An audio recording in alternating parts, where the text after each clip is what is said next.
professional photographer and filmmaker for 37 years. As a professional visual artist, I make my living by creating and, most importantly, licensing my works.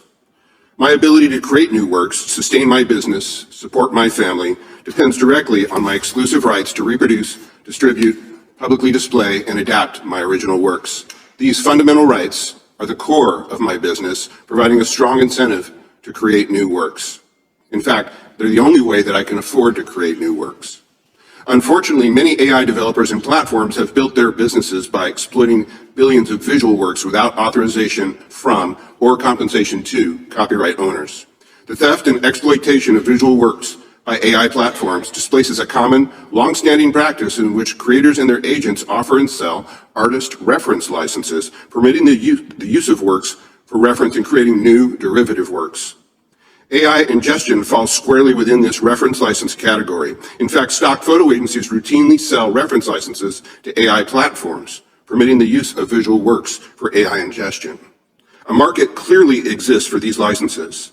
The unlicensed ingestion of photographs by AI systems usurps that market and forces human creators to compete with machine-made derivatives of their own original works. Many AI platforms are trained on copies of creative works scraped from websites that display those works without the knowledge or permission of the copyright owners. I've found thousands of unlicensed copies of my works in open databases used by AI systems to support image ingestion and generation. It is clear that many generative AI platforms were founded on copyright infringement. In defense of their actions, AI developers attempt to apply blanket claims of fair use, counter to the spirit and letter of the Copyright Act. Fair use is not a right. It's an affirmative defense requiring a fact-specific inquiry on a case-by-case basis.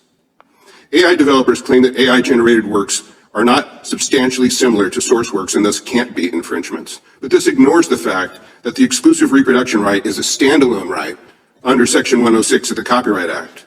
The creation and use of copies for AI ingestion purposes is copyright infringement on a massive scale. I'm a professor at the Art Center College of Design, the former president of the American Photographic Artists, and the current president of the PLUS Coalition. As mentioned by Chairman Issa, PLUS is a global nonprofit organization focused exclusively on simplifying the identification of visual works. PLUS is currently developing a global nonprofit visual registry and in cooperation with the IPTC, updating our widely adopted metadata standards to allow artists to declare AI-related permissions and prohibitions in their image files.